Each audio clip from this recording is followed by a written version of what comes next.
Hello, Hare Krishna. My name is Jvalamukhi Dasi, and I'm continuing my video series called The J Files, my book, My Hoo-Hoo and the Destiny of the Universe, the Great Sinister Movement, the Golden Age, and the Firewalk of a Hare Krishna Kid. This next entry is pretty heavy content, so strap yourselves in. And we're not this body. We are having these experiences, and it turns out well. So the purport is the most important thing. I'm not trying to just tell horror stories for the sake of telling horror stories. My purpose in making these videos again is so that people who are looking for real spiritual life don't get cheated by the demons. And the way these demons infiltrate is that they practice their dark mode of ignorance religion, Satanism, within all organized religion, including ISKCON. So this is my firsthand experience of such. So here we go. They hurt our mother in front of us. Before that, the handler, the Iron Man from Mississippi, I'm calling Hollister, who was in charge of the town's Black Ritual chapter, arrived at my grandmother's house with his second in command, his grown son. Their unfamiliar cars parked in the side lawn. Under the direction of the handler, my relatives and the men in the group took my mother into the woods behind the big red barn. I was in the sky about 200 yards above the lush green grass, looking down on the scene, completely disassociated. They hurt her. They hurt her real bad. She did not scream. She did not cry. She only grunted with the force of their attack. My mother is a very strong woman. She learned early in life how not to let it show. My father defected from the group chapter as a young man when he had joined the Hare Krishna movement. Now he'd come back with a wife and 4 children. He was not supposed to have left. Now that he was back, tail between his legs, a financial failure, and dependent on his rich parents for survival once again, he was cornered and unwillingly rejoined the fold. His allegiance would be tested. He would be reinitiated to test his loyalty. This particular session lasted about 4 hours continually. This sequence of events rolled off my tongue like an audiobook, unemotionally. My father stood there in the large dining room with the long table, surrounded by the family's handlers from Mississippi. The time of reckoning was upon him. He hung his head. He did not want to do what they wanted him to do. I felt protective of him. How dare they speak to him like that? Hollister taunted him. I didn't consider that I was only a child. In a rage, I lunged at him to physically attack that huge, awful man. Someone grabbed me. "Miss Alice, you gonna let her get away with that?" were his words in his southern drawl. They were deceptively calm, menacing, and evil in an extremely cold way. They were repeated out of my mouth on the session table just as he had said them, accent and all. What followed should not be repeated. Let it suffice to say, I got a first-hand experience of just how loyal, how programmed everyone in my father's family really is. Trauma-based mind control really does work. The dinner table became the sacrifice table, and I, one of the main course. After the grueling session came to a close, Kamra and I just looked at each other with wide eyes. No one could make this, pardon my French, shit up. I feared there would be a reason how Mom could have been so clueless about all the incidents and abuse. And today I saw that she was there as well, under the layers of hissing and anger, violent fantasies towards my abusers tied into judgment of others in general, righteous indignation, a feeling of being entitled to be angry at the source of the abuser/abuser. I saw Mom being hurt in front of us kids so that we would know how helpless she really was. How we had no other recourse or shelter. They made sure that we knew. I saw that she was made and forced to do things that she would have never ever done. And again, this is very, very important in keeping the secrets. They make people do things that will fill them with self-loathing. And so they use the dissociative mechanism of trauma. Of course, you have to prep a victim. So you really want to traumatize them if you're a Satanist and, a Mason, an Illuminati member, a New World Order member, just a, card-carrying demon. Then your religion, your practice for the last few centuries, perfected by the governments of the world, is to multi-generationally engage your children in trauma. And that makes them disassociate. So then when they grow up and they get married, they find a proper trauma victim to marry so that they can continue the cycle. And so when you have all of that programming underlying everything and you don't even know it yourself, then you can pick up where you left off and continue to traumatize your children, knowingly or unknowingly. So stepping out of this has been a Herculean task made possible by the mercy of Srila Prabhupada and his very staunch, strict follower, Her Grace Mahaprabhu, who walked out of this path by the grace of her spiritual master and her own spiritual realization, and has shown me how to do it. I again pray that I'm able to, at some point, offer a series of healing for all of those who want to also step out of this satanic ritual abuse, which is rampant all over the world. And so many things stemming from it. I could just go on and on and on about it, but let me continue with the story together here. I just wanted to say that because, it's really easy to judge somebody and say, oh my God, what a demon, how could they do such a thing? But if you don't understand the validity and the seriousness of trauma-based mind control, you don't understand that somebody can be a walking zombie and have zero idea of what they've done. Really, actually zero.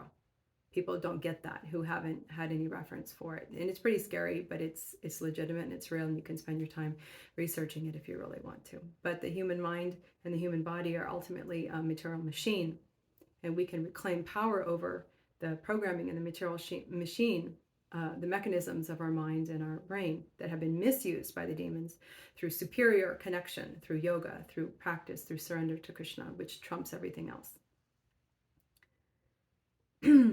So where was I? So I saw that she was forced to engage in things that she had no intention of ever engaging in because she's a loving, wonderful person. It explains the alone together vibe we all have, and the victim hate victim thing too. No one can feelingly lean on one another for real, and we cannot communicate about it. If we did, we would still be helpless, is the feeling that we have. The day after the session, interestingly, and I know this is a very personal thing that I'm sharing, but it just to illustrate how this works. I love my mother. My mother loves me more than anything in the world. And one day I remember sitting in the living room and I said, Mom, I feel really weird. It's like if you died, and she finished my sentence for me, you wouldn't feel anything, she said. I said, yeah. She said, yeah, me neither. And we just looked at each other like, wow, that's so weird. But that's what it is. It's like there's a numbness that comes up over you, which is indicative of a whole bunch of other stuff underneath. That's not normal, but that's trauma-based mind control programming underneath, whatever you think you are on top of it all. So there's a numbness that comes there. It's a protective mechanism. So our goal in the healing process is to integrate all of that and actually come to feeling again, which is hard work. That's why nobody does. The day after the session, my cognitive self tried to figure things out. How could this be? How would we act so normal, quote, normal, at family reunions? Okay, my uncles were like loaded catapults, daring anyone to trip their hair triggers. But that was just them, right? And yes, there was other weird stuff, but every family has that, right? The family doubt and inability to conceive how this evil and surface normality went together lent to a very real cognitive dissonance. These thoughts went through my mind as I walked on the dirt road outside our house. Up ahead, I saw a piece of clothing lying on the side of the road. It was blue. It must have fallen out of someone's car, I thought. I walked past it, and out of curiosity, I picked up the turquoise sweatshirt hoodie. My heart skipped a beat, and my breath caught in my throat. Across the front of the jacket read the word Hollister. Now, for the rest of the world, that is probably just a popular brand name clothing company, but for me, it was a direct communication from Krishna speaking about my self-doubt. The man's name, who abused us, was Hollister. The fear I felt from that name as it was uttered was definitely real enough. You can't make that stuff up. Fortunately, I am out of here. I am out of that game and leaving farther and farther every day. Now I will vigorously focus on purity equals potency part. I felt exhilarated to use my fighting spirit to do battle with the dark side, my own dark side first. The demon and devotee inhabit the same body in Kali Yuga. Once that is subdued, there really is no contest between dark and light. Light always obliterates the darkness, even in the smallest amount. That is why it is so urgent and critical to not contaminate myself any longer with the three modes of material nature, the lower modes. Prasadam, food offered to Krishna, and sadhana, regular spiritual practice. No nonsense for me. Whatever Krishna is showing me is for his movement. I pray for wisdom and self-control. Again, as an aside here, so many devotees think nothing about eating non-offerable foodstuffs, so-called karmi grains. And they think, oh, what's the big deal, right? And they also think nothing of engaging with popular media. But what happens is the coverings come over the vision. The glasses become cloudy, and you're not able to see all of the coverings that attach and which we function through. That's why Srila Prabhupada gave us the program of protection from the illusory energy. Only Krishna Prasadam. That means what you've cooked, you've offered, not somebody else. You can't just go buy store-bought grains and offer it to Krishna. That's not the standard. It carries the consciousness of sinful people. So if you want to actually purify your consciousness and actually see things as they are, if you want to be potent in this battle against the demons, which is in your own heart, you have to be pure, because purity is power. Whatever you associate, you become. Remember that. Again, whatever Krishna is showing me is for his movement. I pray for wisdom, and I pray for the self-control. Okay, since this is another section in the video. Okay, since my last Wednesday appointment, I have been on the verge of freak out till at least Sunday, and then the upswing, then Tuesday rolls around. I have dreams about stuff that will be coming up for release. After a good morning of japa and cooking, I drive to my appointment feeling like a person going to the gallows. I knew in the pit of my stomach there was something that would come up that would make me nauseous and feel like dying. I was right. After the first, quote, gatekeeper or covering layer left rather uneventfully, there came the next one, who was the brains behind the family secrets. He was very intelligent, winged, clawed, black and red, with wide caper wings. He was like the sealed for your protection guy in my heart. After some beating around the bush and telling me that it was okay for him to stay there, if I really wanted him to be, I decided to muster the courage to release him. He responded, I own this family. Kamra calmly put an end to that by responding, yes, but there is this half man, half lion incarnation of God that says, you have to leave. I could feel the entity's instant fear and beginning of his calculations. She took my energy field on her own and set him out. At that point, my body shot straight up in a sitting position and grunted. The entity tried to play with my body, wanting to stab me, attack her, twist my head, etc. But I kept saying the affirmation. In the past, I have given a lot of power to the statement that if I know this thing, I will die. Now I no longer give this statement, I will die, any more power. I repeated this several times. It got easier each time.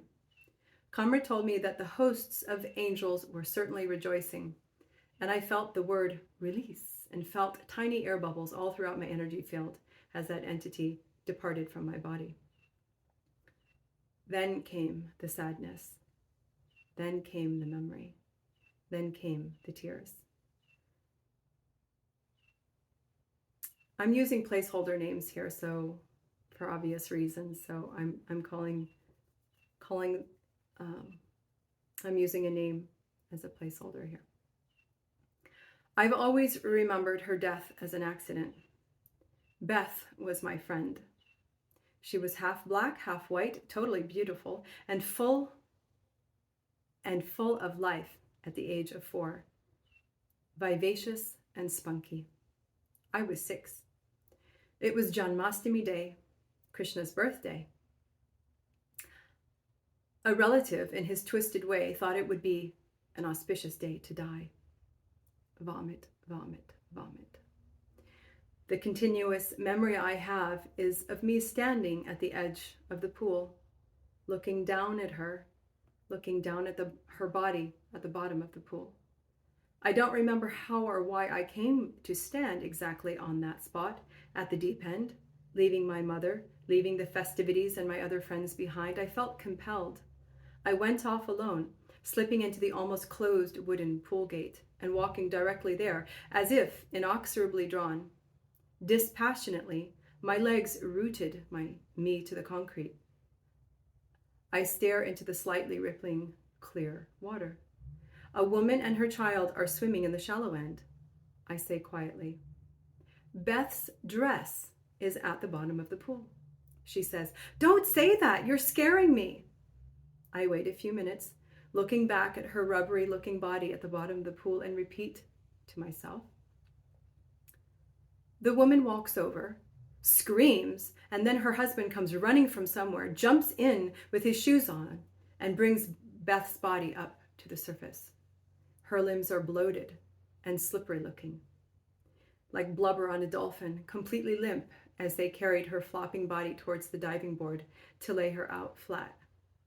Someone does mouth-to-mouth resuscitation on her and ends up breaking her ribs. The woman and her child, as well as a few others, are hysterical. But I felt nothing. I watched the whole scene with no emotion at all. The devotees carry her body in a chanting Harinam procession to the waiting ambulance at the end of the long brick driveway. My dad leads the way, chanting and crying. All this I have always remembered. It was not a repressed memory. The memory of finding my friend dead in a pool will always stay with me. In retrospect, I ask myself, why do I not find it odd that I have no feelings at all around this most tragic of events? After all, she was my dear friend. I was the one to find her body. I should have felt something, right? On the session table, after the personified threat energies of, "If you know this thing, you will die," after those energies cleared, the scene unfolded behind my closed eyes. I was in the pool house at the temple. It was dark in there, around Mangalartik time. I was not alone. A relative was there. Beth and I were both tied up. He raped her. I saw this. Then he put his hands around her throat and started to strangle her. I saw this. On the table, I started screaming and crying helplessly. "Stop it, stop it, stop it!" Again and again, my arms and head thrashing on the session table. I saw her legs and arms flailing as she struggled for life. It was over faster than I expected. She was dead. Sorry, it's been years, but it's still really hard.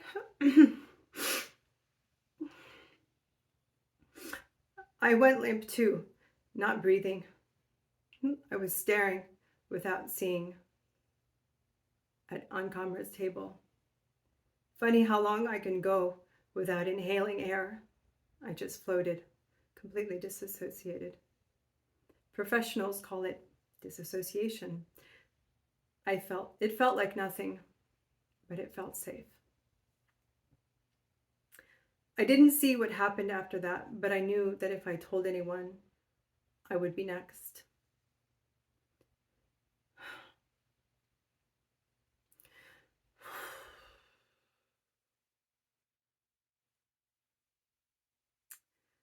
When I asked myself, why would he kill my 4-year-old devotee friend? The answer was, it was all right that she was killed.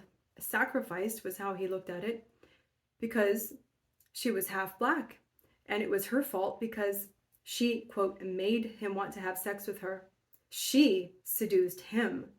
She made him, quote, fall down. She was Maya and to be killed. It was her fault. She made him do it. My next awareness is of being in my room, in bed, terrified. What if I am next? He made sure I knew that if I told, my death would also look like an accident, and that no one would know anyway. My trust in anyone, anywhere, was at this point now officially annihilated. While I was watching my relative rape and murder my little friend, I am distinctly aware that he was, quote, not there. He was also utterly disassociated. It was the entity who called himself Grendel who possessed him during this violent act. I could see this gargoyle-like body doing it to her. My relative's violence is and was to be a host to this entity and to deny. He comes from a multi-generational ritual abuse family also. I bet he does not even remember anything. No wonder he could cry with everyone else and help carry her body to the ambulance. He was not the one who killed her, technically. He wasn't even home, but someone was. I wonder how they handle possession in a court of law. Your Honor, sir, you see, there is this horde of demons living in my body, and one of them, escaped, and you see, Your Honor, it was an accident.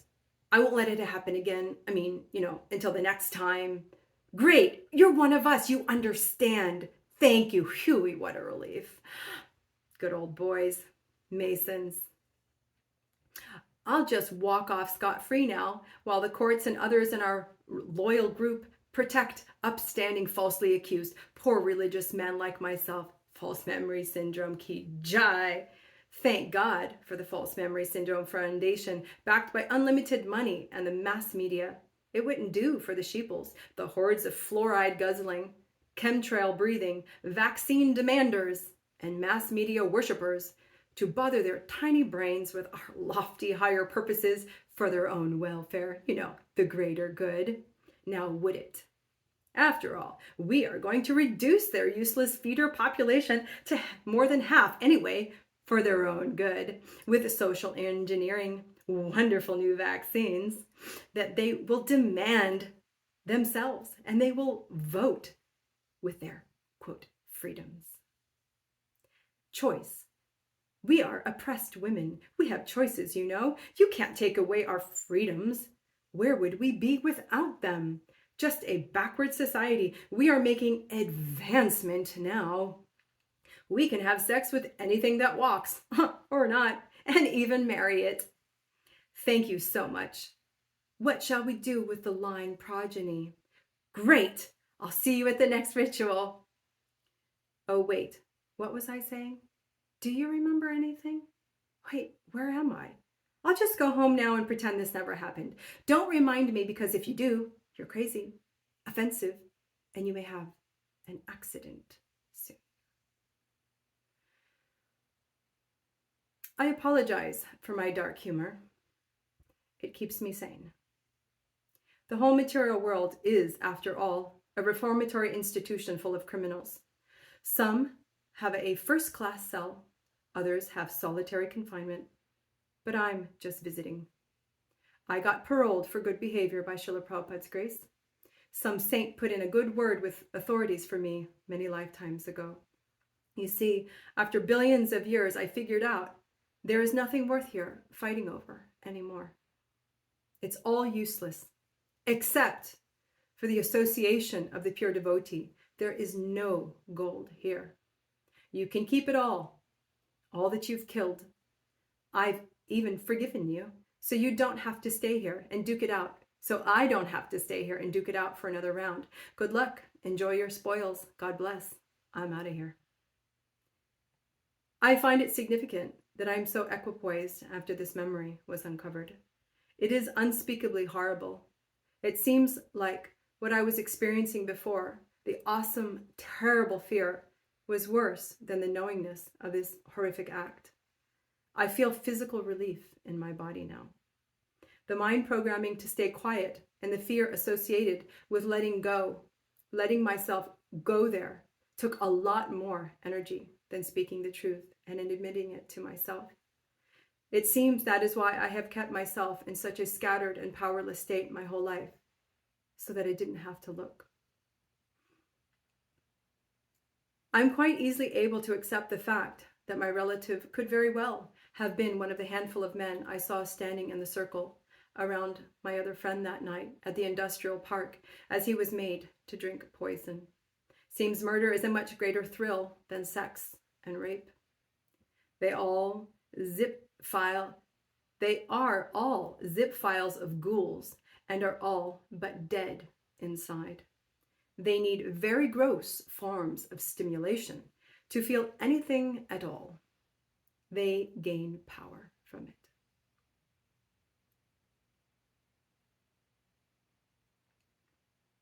I'm going to end this video here because it's getting a bit long, and I will see you in the next video.